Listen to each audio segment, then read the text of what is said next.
오늘 본문 마태복음 20장에 기록된 이 포도원의 품꾼의 비유는 너무나 잘 알려진 얘기죠. 굳이 설명을 드리지 않아도 나름대로의 그 고정적인 어떤 그 관점들을 가지고 계실 겁니다. 구원의 관점에서 보면 모든 인간은 누구를 막론하고 하나님의 주권적 은혜로 구원을 받을 수 있다. 그렇게 볼 수 있죠. 그렇게 보면 오후 5시에 늦게 들어온 사람들은 마치 죽기 전에 십자가에서 구원받은 강도와 같을 것입니다. 다른 견해로 보면 먼저 포도원에 들어와서 일한 사람들에 대한 그 어떤 공정성에 대해서 얘기할 수 있겠습니다.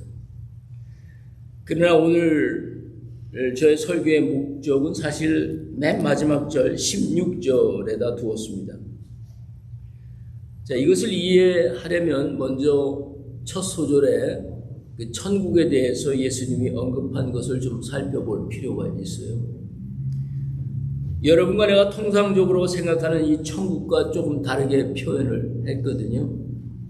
첫 소절에 천국에 대해서 이렇게 예수님이 말씀하셨습니다. 천국은 마치 어떤 사람과도 같다 그러셨거든요.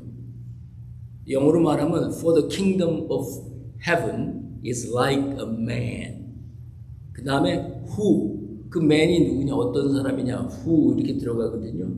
그 who는 포도원에서 일할 품꾼을 찾아 포도원에 들여보내려고 이른 아침부터 집을 나간 그 집주인이다.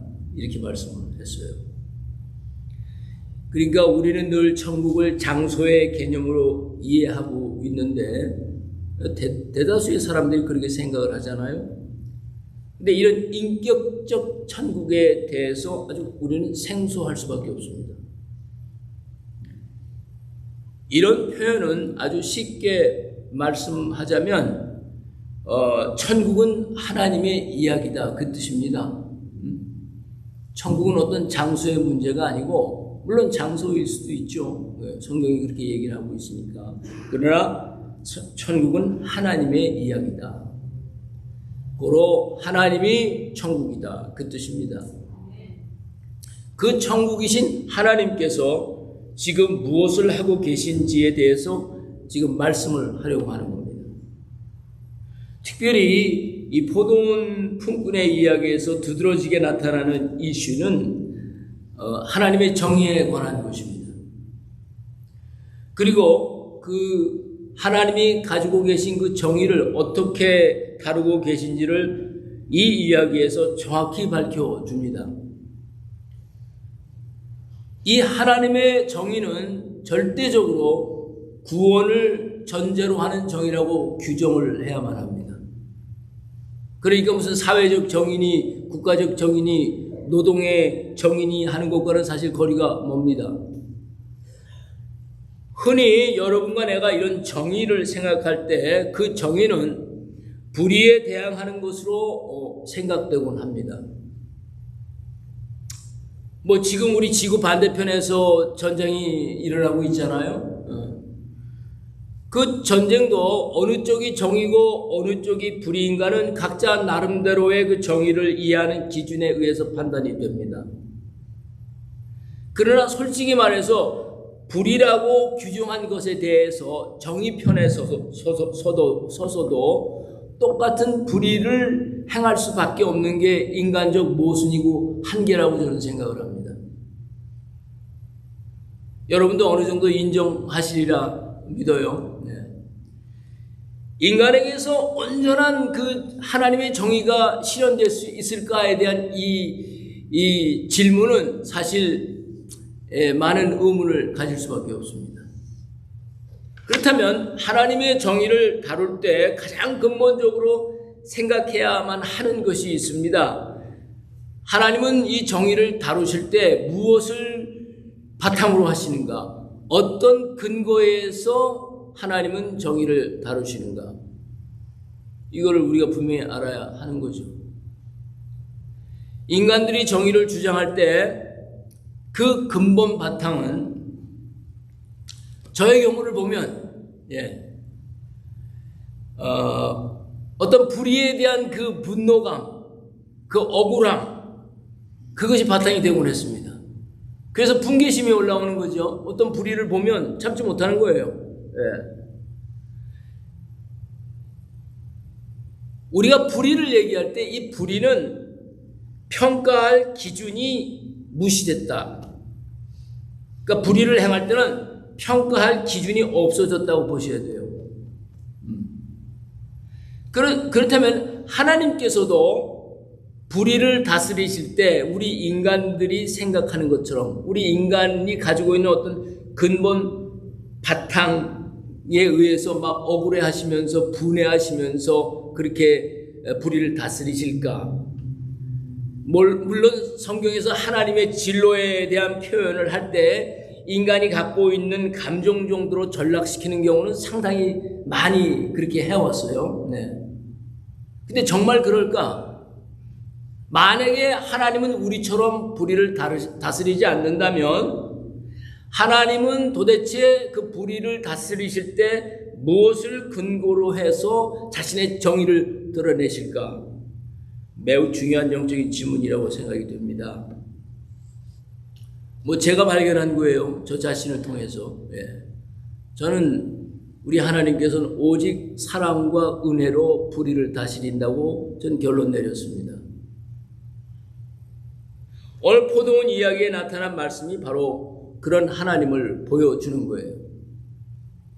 아주 중요한 것은 하나님은 불의를 그냥 지나실 수 없다. 동의하시죠? 그리고 그 불의에 대해서 반드시 심판을 하신다. 하나님은 처음부터 그러셨어요. 중간에 그러신 게 아니고 처음 성경의 대표적인 케이스가 최초의 인간인 아담과 하와서부터입니다. 불의는 벌써 그때서부터 시작이 됐으니까 하나님께서는 그 불의를 지나실 수 없었어요. 자신을 반역하고 죄를 범한 그들을 그냥 지나실 수가 없었어요. 그래서 결국은 심판을 하셨습니다. 그들의 심판이 무엇이었습니까? 에덴 동산에서 쫓겨났습니다. 근데 하나님은 안타까운 마음을 가지고 그들을 쫓아내셨지만 보호하시겠다는 의미로 그들에게 가죽옷을 입히셨지 않습니까? 이미 죄를 범해서 벌거벗은 의미가 무엇인지를 알게 된 그 인간의 그 모습을 보호하시겠다고 가죽옷을 입히셨어요. 하나님 그렇게 항상 은혜와 자비와 사랑의 마음으로 그런 불의를 다스리시는 거예요. 그러니까 하나님이 진노했다고 해서 우리가 가지고 있는 그런 감정으로 막 분개하시면서 예수님도 화를 냈지만 그 화는 우리 인간이 가지고 있는 감정과는 다른 겁니다. 그렇다면 사랑과 은혜가 바탕이 된 하나님의 정의는 무엇인가? 이제 이걸 우리가 알아야만 됩니다. 이것을 알게 될 때 하나님께서 여러분과 나를 부르신 이유와 그리고 목적이 무엇인지, 그리고 왜 여러분과 내가 열심히 땀을 흘리며 살아야 하는지, 그리고 섬겨야 하는지를 깨닫게 되는 것이죠. 물론 포도원 이야기 속에서도 자신들의 어떤 그 정당성 입장에 근거해서 불의에 대항하는 것이 정의라고 생각하는 풍구들이 있었지 않습니까? 그러나 그들의 문제는 하나님의 정의가 다른 의미를 가지고 있다는 것을 보지 못했거든요. 그렇다면 그들이 보지 못한 그 하나님의 또 다른 정의가 무엇인가? 예수님께서 마지막 16절에 밝히신 말씀이 매우 중요합니다. 우리 같이 한번 볼까요? 16절 말씀 준비됐으면 같이 한번 읽어보겠습니다. 시작. 이와 같이 나중된 자로서 먼저 되고 먼저 된 자로서 나중되리라. 이 말씀은 아침 일찍부터 주인의 선택을 받고 포도원에 들어와서 종일토록 땀을 흘리면서 일했던 품꾼들에게 하신 말씀이에요. 그들에게 이렇게 말씀하신 이유가 있죠. 그들이 주인이 정당하지 않다, 공정하지 않다, 그렇게 판단하고 주인을 불평하고 원망을 했기 때문입니다. 그런데 이 16절 말씀을 여러분과 내가 좀 더 바르게 이해를 할 필요가 있어요. 그러기 위해서는 우리가 19장으로 가야만 합니다. 19장에 들여다보아야 하는데 그 19장에는 어떤 이야기가 있냐면 부자 청년과 예수님과 만난 이야기가 기록되어 있어요. 뭐 여러분 그 스토리도 너무 잘 아시죠? 자신이 계명을 다 지켰다는 거예요.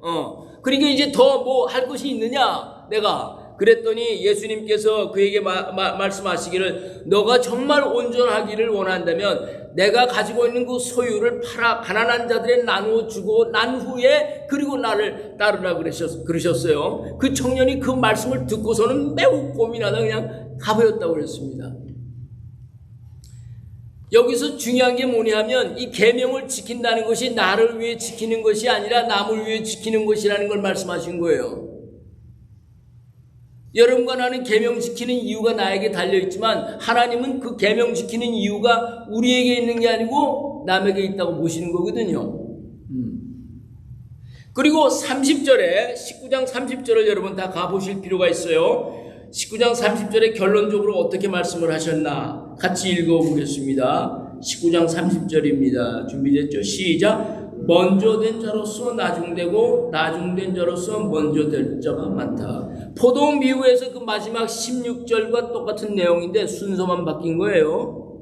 예, 포도원 비유에서는 나중된 자가 먼저 되고 먼저 된 자가 나중된다고 얘기를 그렇게 했지만 이 부자 청년과에 대해서는 먼저가 나왔어요. 먼저가 먼저 나오고 나중이 나중 나왔잖아요. 그러니까 순서만 바뀐 겁니다. 도대체 그렇게 말씀하신 이유가 무엇일까?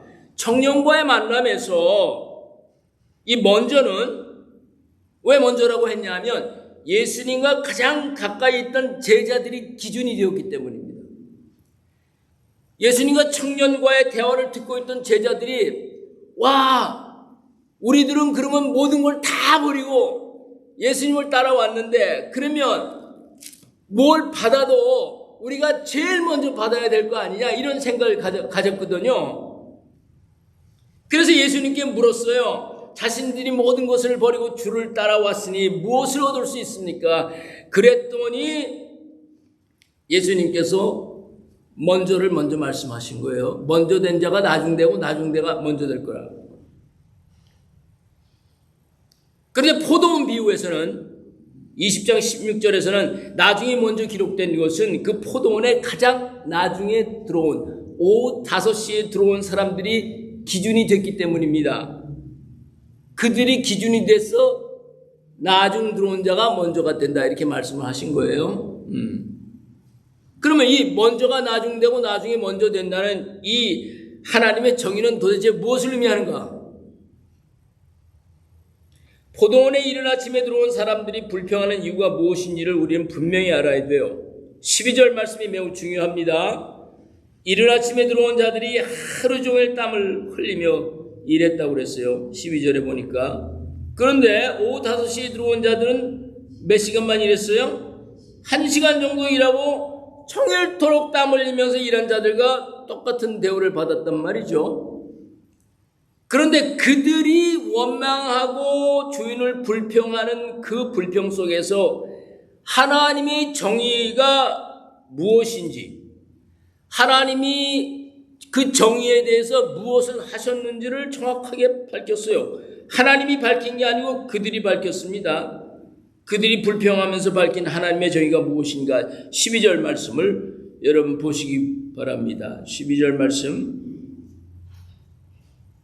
같이 읽어볼까요? 나중에 온 이 사람들은 1시간밖에 일하지 아니하였거늘 그들을 종일 수고하며 더위를 견딘 우리와 같게 하였나이다. 바로 이 말씀이에요. 바로 이 말씀. 우리와 같게 하였다. You have made them equal to me. Right? 이것이 포도원의 품꾼의 이야기에 나타난 하나님의 숨겨진 정의예요. equal. 똑같이 다뤘다는 거예요. 분명히 다르게 다뤄야 하는데, 그죠? 우리 입장에서는 분명히 다르게 다뤄야 했는데 왜 같게 했느냐는 거예요. 그러니까 하나님의 정의는 어떤 불의에 대항하는 것만이 아니다. 하나님의 참 정의는 너와 나를 같게 하시는 하나님이다. 이것이 하나님의 정의라고 인정할 수 있는가? 하나님의 정의는 모두를 갖게 하시는 능력을 가지고 있습니다. 어떤 상황이든지 하나님은 모두를 동등하게 다루실 수 있는 능력자세요. 여러분과 제가 가장 심각하게 생각해야 할 것은 땀 흘려 일하는 사람들이 불평하고 원망한 내용입니다. 우리와 같게 하였다라는 것이 하나님이 바라시는 정의라는 사실을 깨닫지 못했다는 것이죠. 왜 저 사람과 내가 같아야 합니까? 나는 배웠고 저 사람은 배우지 못했는데 왜 같습니까? 나는 가졌고 부족한 게 없는데 저 사람은 부족한 게 많고 가진 것도 없는데 왜 내가 같아야 합니까? 내가 왜 저 사람과 같은 대우를 받아야 합니까? 만약에 여러분과 제가 이런 생각의 논리에 빠져 산다면 하나님의 정의가 이해될 수 있을까? 아마도 우리도 그 불평과 원망의 자리에서 늘 살게 될 것이 분명합니다. 전 그렇게 생각해요. 왜냐하면 저도 이런 논리에 빠져서 살았던 사람이거든요. 그래서 불의에 대항하는 것이 하나님의 정의를 이루는 것이라고 그냥 생각을 했거든요. 그래서 목회할 때 30년 동안 얼마나 불의한 걸 보면 참지를 못해가지고 그걸 바꿔보려고 했는지 몰라요. 그래서 성공보다 실패가 더 많았던 것을 고백합니다. 그리고 내가 생각한 그 정의라는 것이 대부분 어떤 부당한 대우에 대한 그 억울함과 그 분함의 감정이 바탕이 되었거든요. 그런 감정을 바탕으로 전 정의가 전개되어 왔거든요.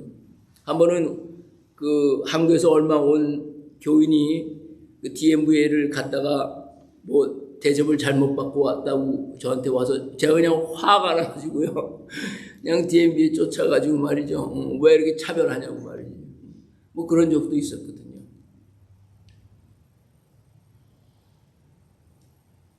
근데 그런 감정을 바탕으로 정의가 전개되면 사실 보면 우리가 말하는 그 정의라는 것이 자신의 이익 추구를 위한 가식적 행위로도 전락이 되곤 합니다. 포도원 품꾼의 이야기에서 이 모습이 적나라하게 드러나고 있어요. 먼저 들어온 자들이 나중에 들어온 자들과 같은 대우를 받았다는 것에 대한 억울함이 정의라는 그 간판으로 표출된 것뿐이죠. 그들이 내세운 공정성이란 자신들의 이익 추구를 바탕으로 발생한 것이라 그런 뜻입니다. 맞죠?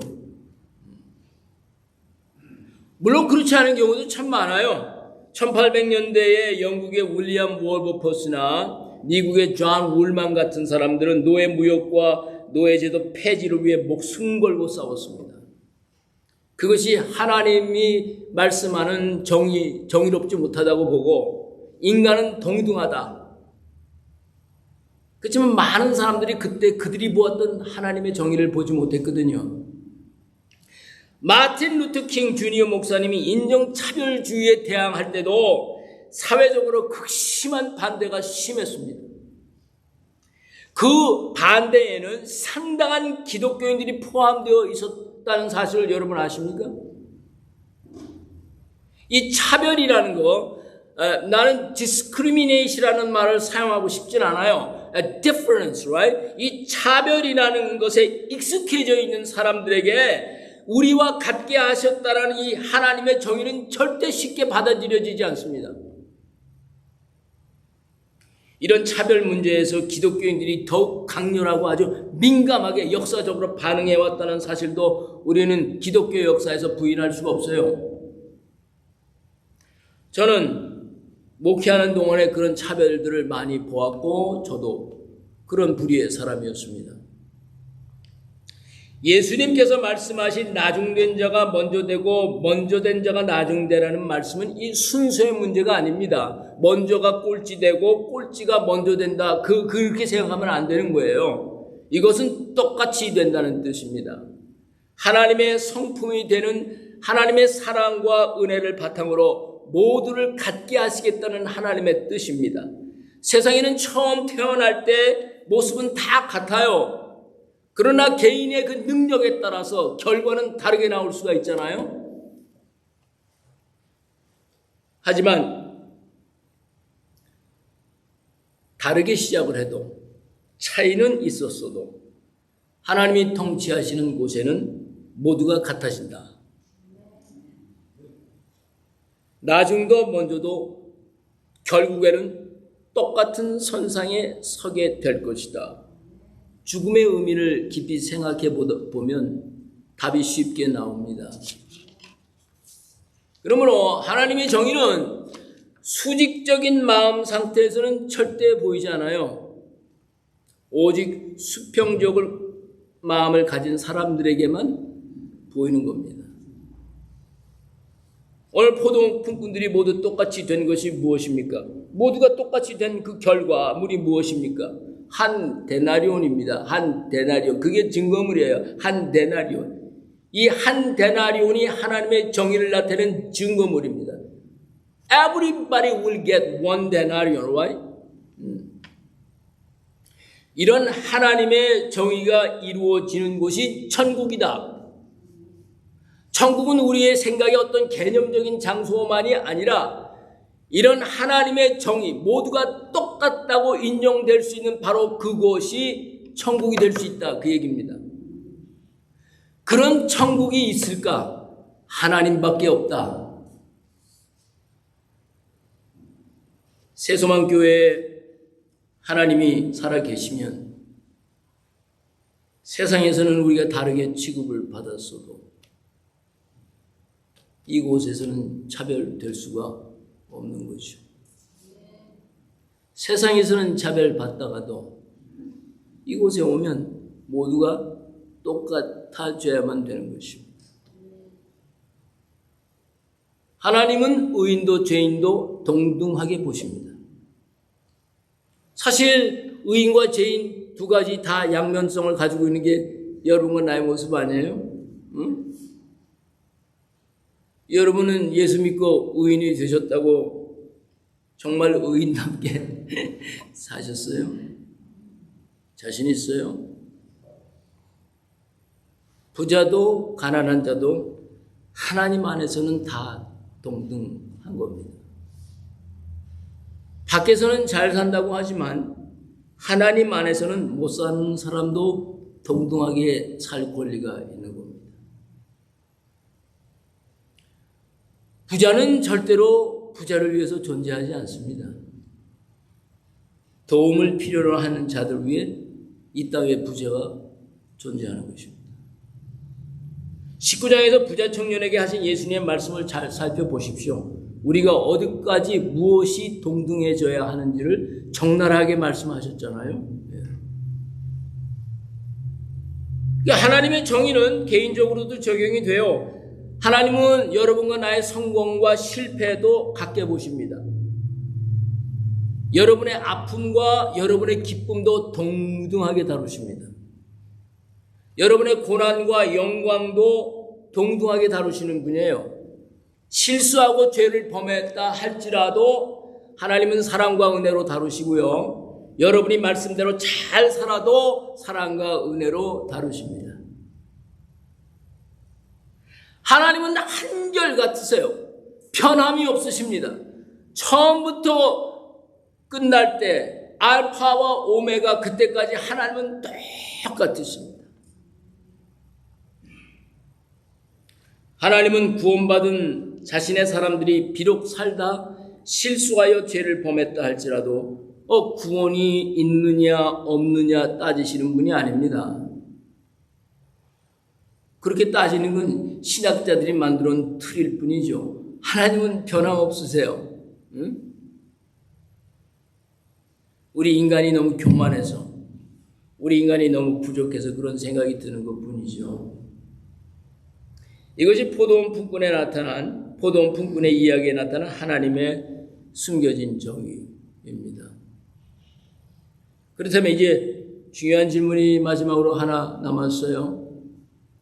이른 아침에 주인의 선택을 받고 먼저 들어와서 하루 종일토록이라고 그랬어요. 성경에. 종일토록 땀을 흘리며 일을 한 사람들과 오후 5시에 들어온 사람들과 같아 하는 이유가 무엇입니까? 여러분과 내가 먼저 생각해야 할 것이 있어요. 이른 아침에 일찍 들어오게 된 사람들은 도대체 무슨 비결을 가졌을까? 주인 눈에 그렇게 잘 떴을 텐데, 아니 부지런히 아침 일찍 일어나는 그 부지런함 때문이었을까? 여러분은 한번 생각해 보셨어요? 저는 이 문제를 아주 깊이 파고 들어봤습니다. 13절을 보시면 불평하는 자들 중에 주인이 그 중에 한 사람에게 대답했다고 그랬어요. 그 중에 한 사람이라고 그랬어요. 그러니까 먼저 들어온 사람들이 상당수가 있다고 봐야 하죠. 저희 판단으로는 오후 5시에 들어온 사람들 수는 매우 적었다 그렇게 봅니다. 이건 그냥 제 판단이에요. 성경에서 분명히 밝히지 않았지만 이른 아침에 선택받은 사람들은 아주 눈에 잘 보이는 그런 사람들이었을 것이다. People who look good, awesome, excellent, handsome, beauty, whatever. And people who does not need advantage. 난 advantage 같은 거 필요 없어. 난 핸디캡 필요 없어. I'm fine. I can do whatever I want to do. 예. 능력이 있어 보이고 건강해 보이고 무엇이든지 마음 먹으면 다 할 수 있는 그런 사람들, 눈에 탁 띄는 사람들, 모든 사람 중에서 제일 먼저 선택받을 수 있는 매력적인 사람들이었다고 볼 수 있죠. 전 그렇게 보여요. 이 말씀에서. 이것을 어떻게 그런 목사님 알 수 있었느냐? 6절 말씀을 읽으면서 그것을 발견했어요. 6절 말씀을 보세요. 포도원 주인이 여러 번 나가서 사람들을 포도원에 들여보냈어요. 이른 아침에 나갔으니까 이게 6시쯤이라 봅니다. 그리고 그 다음에 또 몇 시 나갔죠? 9시, 그 다음에 12시, 그 다음에 오후 3시, 그리고 5시예요. 성경엔 11시라고 되어 있죠. 근데 그때도 사람들이 서성대는 것을 보았다고 성경을 기록했어요. 매번 나갈 때마다 또라는 말이 기록이 됐어요. 또. 그러니까 매번 나갈 때마다 또 있네. 저 언제부터 나와 있었지? 또 있네. 아까는 안 보이더니 지금은 왜 보이지? 또 있네. 이렇게 된 거예요. 마지막 오후 5시에 나가보니 또 있는지라 그랬어요. 그래서 주인이 그들에게 물어봅니다. 너희들은 어찌하여 종일토록 놀고 여기 서 있느냐? 종일토록이라고 그랬어요. 그러니까 잠자다가 오후 5시에 나온 사람들이 아니에요. 게으름 피다가 오후 5시에 나온 사람들이 아니란 얘기예요. 그들도 일찍 선택받고 싶어서 다른 사람들처럼 일찍 나와서 있었던 사람들입니다.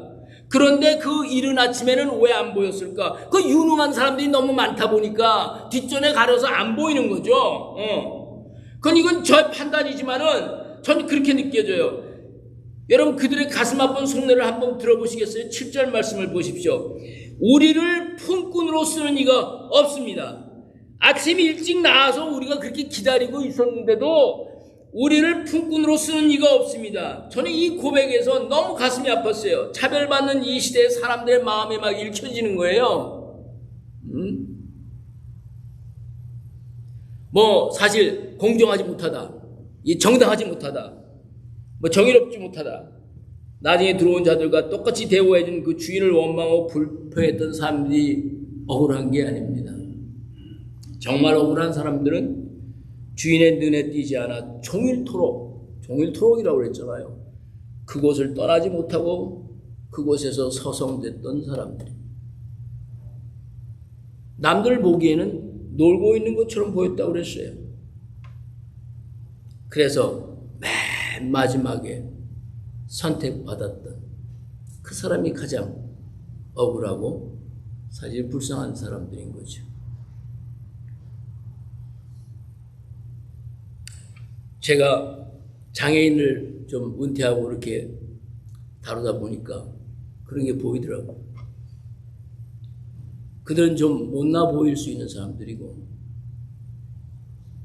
팔이 한쪽이 없을 수도 있는 사람들이고 눈이 하나 없는 사람들일 수도 있고 다리가 하나 불편해서 잘 움직일 수 없는 그 워커 끌고 다니는 그런 사람들 수도 있고 휠체어 타고 다니는 사람들 수도 있고 건강상의 문제를 가지고 있는 사람들일 수도 있다. 여러분은 어떤 부류의 사람입니까? 라는 묻고 싶습니다. 먼저 선택받으셨습니까? 대부분의 그리스도인들은 물어보면 자기가 다 오후 5시래요.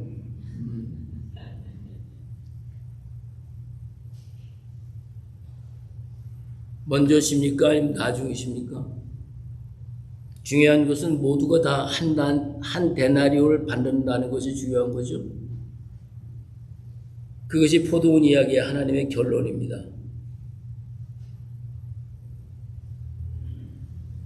제가 볼 때 우리 모두는 저를 포함해서 이른 아침에 선택받은 사람들입니다.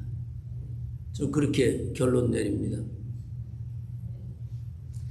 그래서 하루 종일 땀 흘리며 열심히 일을 하는 사람들입니다. 그렇게 해야 할 이유가 있습니까? 하나님께서는 왜 여러분을 먼저 부르셔서 열심히 살게 하시고 이 힘들고 어려운 이민자의 삶을 살게 하셨습니까? 왜 남들보다 더 땀을 흘리며 살게 하시는 겁니까? 왜 남들보다 더 고난이 많게끔 하시는 겁니까? 여러분 한번 깊이 생각해 보셨습니까? 우리는 반드시 이 질문에 대답을 해야만 합니다. 그들이 먼저 들어와서 열심히 일한 까닭이 있어요. 나중에 오후 5시에 들어온 자들, 그들의 목까지를 대신해 주어야 하기 때문입니다. 난 그렇게 결론을 내립니다. 나보다 능력이 부족하고 나보다 없고 나보다 더 연약한, 그래서 무언가를 제대로 할 수 없는 그런 사람들도 내가 받은 한 데나리온 받듯이 그들에게도 그 한 데나리온을 받게 해줘야 되기 때문입니다. 이렇게 동등한 대우를 받게 하기 위해서는 누군가가 그들의 몫을 대신해 줘야 하기 때문입니다. 이것이 또한 숨겨진 하나님의 정의이기도 합니다. 어떻게 일을 안 하고 일 열심히 한 사람처럼 한 대안을 받을 수 있겠어요? 그것 또한 정의롭지 못한 거 아니에요? 그것 또한 공정하지 못한 거 아닙니까? 그러나 하나님은 우리처럼 능력 있고 무엇이든지 마음 먹으면 할 수 있는 이런 사람들을 먼저 선택하셔서 조금 부족하고 연약한 자들의 몫을 감당하게 하시는 겁니다. 먼저 선택받은 자들의 수고와 땀이 나중에 들어온 자들을 동등하게 대우해 줄 수 있는 그 정당성을 하나님께 제공해 주는 거죠. 우리는 그렇게 부름을 받은 사람들입니다. 포도원 품꾼의 이야기에서 가장 안타까운 것은 먼저 선택을 받고 이른 아침에 들어와 땀을 흘리며 일한 사람들이 자신들의 수고 속에서 그 하나님의 정의를 보지 못했다는 것입니다. 만약에 그들이 그것을 정말 깨달았다면 오후 5시에 들어와서 1시간 일하고도 자기와 같이 한 데나리온을 받는 그들을 보면서 얼마나 자랑스러웠을까요? 얼마나 뿌듯했을까? 나로 인하여 네가 한 데나리온을 받는구나. 내 땀이 너를 위해서 이렇게 흘렸구나. 얼마나 뿌듯하고 얼마나 감격스럽고 우리는 그렇게 세상을 살아야 하는 것입니다. 여러분은 혹시 누구보다도 더 열심히 일하시며 사시진 않습니까? 누구보다도 더 땀을 많이 흘리며 이 어려운 이민자의 삶을 살고 계시진 않나요? 남들은 다 떠나고 자기가 가고 싶은 대로 가는데 나는 여기 왜 남아있나? 그런 생각 해보신 적 없습니까? 여러분의 땀과 수고가 가족을 위한 것입니까? 교회를 위한 것입니까? 여러분의 자녀를 위한 것입니까? 혹은 내 이웃을 위한 것입니까? 하나님께서는 여러분의 그 흘린 땀과 수고를 통해서 누군가는 반드시 동등한 대우를 받게 하시는 것입니다. 부모가 흘린 땀으로 우리 자녀들이 한 데나리온을 받는 겁니다. 남편과 아내가 흘린 땀으로 서로에게 한 데나리온을 내주는 겁니다. 성도들이 흘린 땀으로 목사들이 한 데나리온을 받는 것입니다. 목사가 흘린 땀으로 성도들도 한 데나리온을 받는 것입니다. 그러니 내가 너보다 더 많이 일을 했어. 도대체 넌 한 게 뭐야? 이렇게 말할 수 없는 거죠. 그렇게 말해서는 안 되는 겁니다. 우리가 좀 더 땀을 흘린다고 해서 남들을 원망하고 불평하며 살 수는 없는 것입니다. 그게 우리의 먼저 부름받은 선택받은 자들의 가야 할 몫이고 삶인 것입니다. 하나님께서 여러분을 미리 부르셨다면, 또 임직자로 부르셨다면, 주의 종으로 부르셨다면 그것은 누군가를 위해서 반드시 믿음의 수고와 땀을 흘려야 한다는 뜻입니다. 여러분이 흘린 그 수고의 땀이 언젠가는 우리가 다 없어졌어도 이곳을 찾아올 믿음의 후손들을 위한 것임을 꼭 기억해야 하는 것입니다. 모두가 갖게 하신다는 이 하나님의 정의 아래 그리스도 안에서 풍성한 은혜와 그 사랑 안에서 그 흔들림 없는 믿음을 가지고 정진하는 모두가 되시기를 주의 이름으로 축원드립니다. 기도하십시오.